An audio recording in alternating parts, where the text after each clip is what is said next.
Mu gihe bara amasaha make Amerika igatora president ugomba kuyobora iki gihugu muri manda y'imyaka 4 agomba kuva hagati ya Donald Trump umukandida wa Republican ndetse na Joe Biden yohagarariye ishyaka ry'Abademokrate. Uwari uri ku butegetsi Donald Trump wo ishyaka ry'Abarepublican. Hanyuma rero muri inkunda shaka ko turebera hamwe ibijyanye n'umubano w'igihugu cya Leta Zunze Ubumwe za Amerika ndetse n'igihugu cy'u Rwanda, atunarira muri rusange imikoranire ya President Kagame ndetse na President Donald Trump wa Leta Zunze Ubumwe za Amerika muri imyaka 4 yagenze ite. Ese hari icyo yafashije igihugu cy'u Rwanda cyangwa se Leta Zunze Ubumwe za Amerika?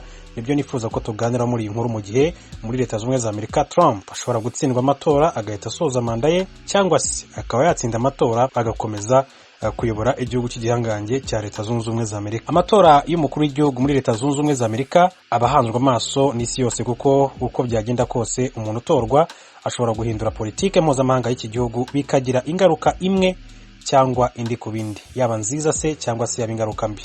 Amashyaka yombi ahanganira cyane uyu mwanya w'umukuru w'igihugu. Ugiye kureba rero nta kintu kinini atandukaniyeho.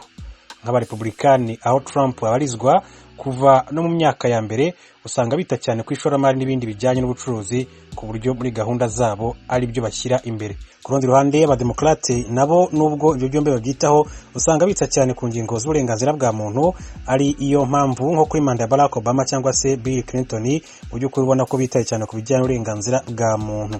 Kimwe n'ibindi bihugu, u Rwanda rurimo byo umukuru w'igihugu utorewe kuyobora Amerika ashobora no gufata ibyemezo bikarugeraho, yaba ingaruka nziza se cyangwa ingaruka mbi. Mbere yuko tureba uko Donald Trump yabanye u Rwanda muri manda ye ari gusoza, ni ngombwa ko twita cyane kandi ku mibanire y'amashyaka abiri akomeye muri Leta Zunze Ubumwe za Amerika, ku Rwanda. U Rwanda ntirwahiriwe ku ngoma z'Abademokrate mu myaka 26 ishize.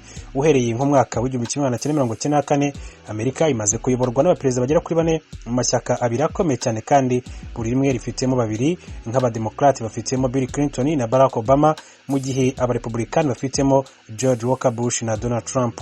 Muri myaka 26 ishize u Rwanda rwahuye ibibazo mu gihe cyose Amerika yari iyobowe n'Abademokrate kurusha uko byagenze ku ngoma y'Abarepublican.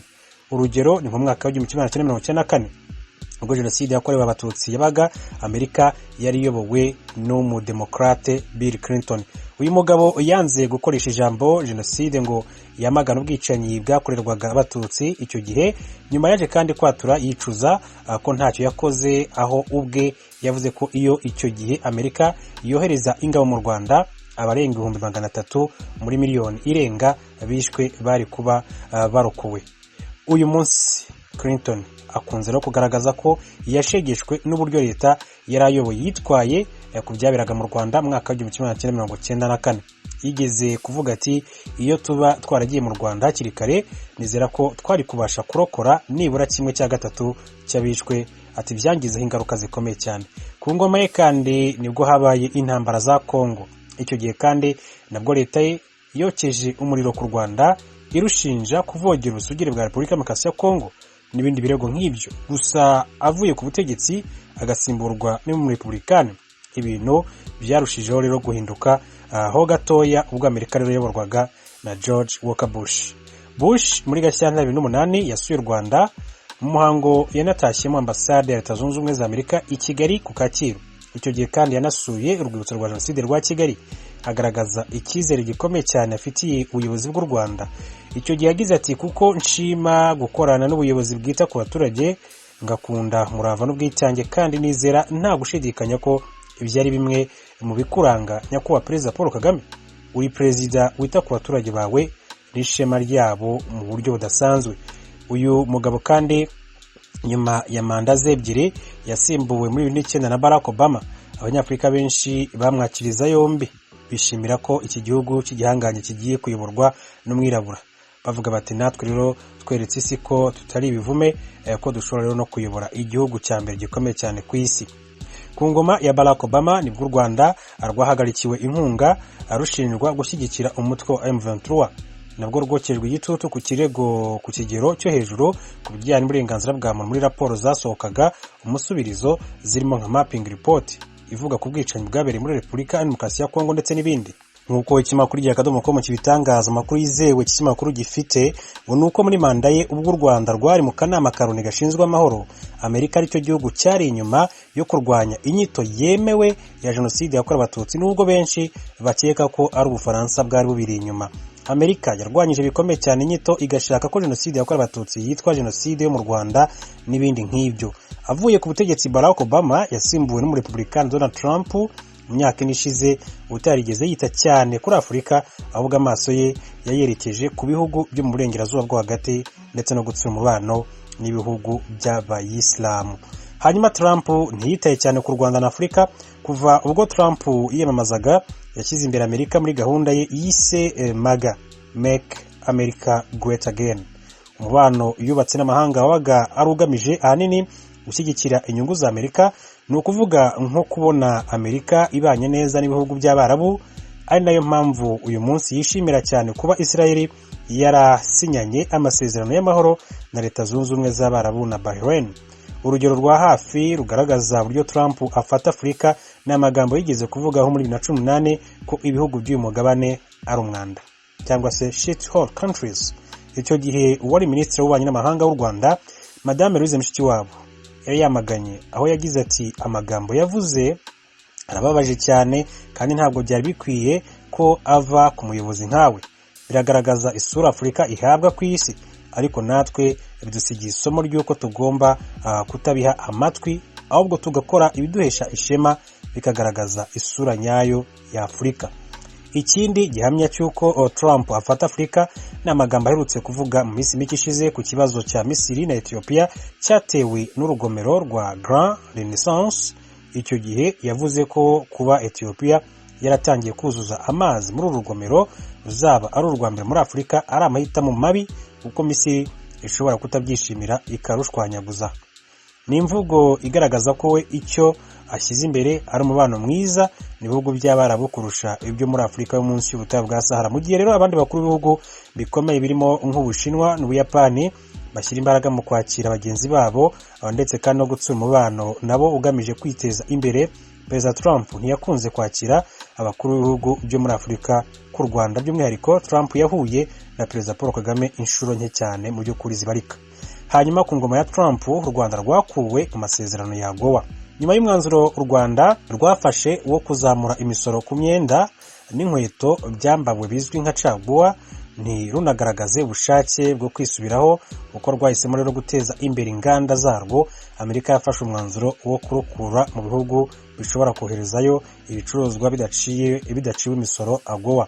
AGOA igenewe kandi ibihugu bitandukanye byo muri Afurika munsi y'ubutayu bwa Sahara, aho bifashwa kohereza muri Amerika ibicuruzwa bikorerwa muri ibyo bihugu nta musoro, bikaba mu bwoko busaga 6,000 burimo nk'imyenda, ikawa, ibiribwa n'ibindi bikomoka ku buhinzi. Amerika kandi yatangiye kureba nabi u Rwanda n'ibindi bihugu byo mu muryango wa Afurika y'Iburasirazuba nyuma y'aho bifatiye umwanzuro wo kuzamura umusoro ku myenda n'inkweto bya caguwa bitumizwa hanze hagamijwe guteza imbere inganda z'ibikora mu karere.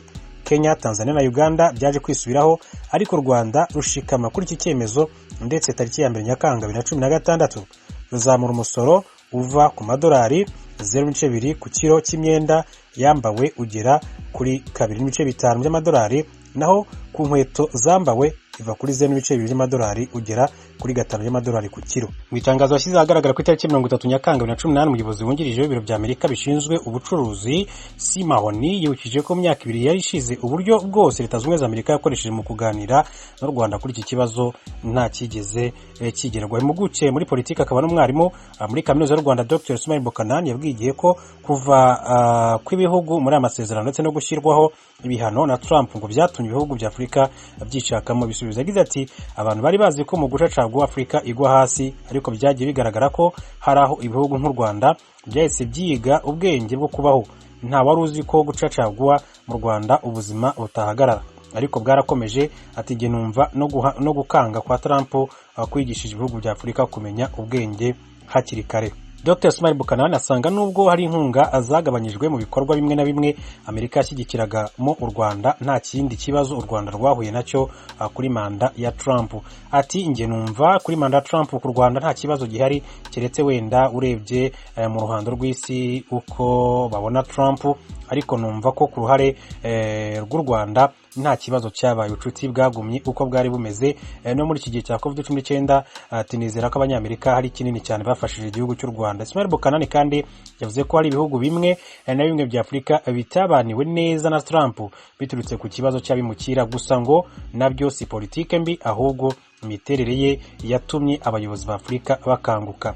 Yagize ati hari uburyo yakanze abanyafurika babona ko ishyamba atari ryeru ku ngoma ye, ariko byahinduye uburyo bwo kubaho bakishakamo ibisubizo ku ngoma ya Trump, kandi byagaragaye ko udashobora kumenya politiki afite iyo ariyo, irahinduka si ya politiki abanyamerika yari isanzwe. Ibi byose hari icyo byafashe abanyafurika mu kwishakamo ibisubizo n'intambwe Afurika yateye.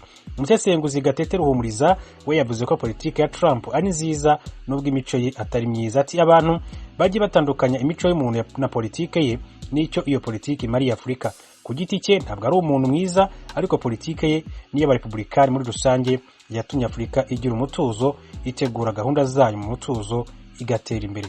Mu bihe bitandukanye Leta Zunze Ubumwe za Amerika kandi zahaye u Rwanda inkunga igamije guteza imbere urwego rw'ubuzima.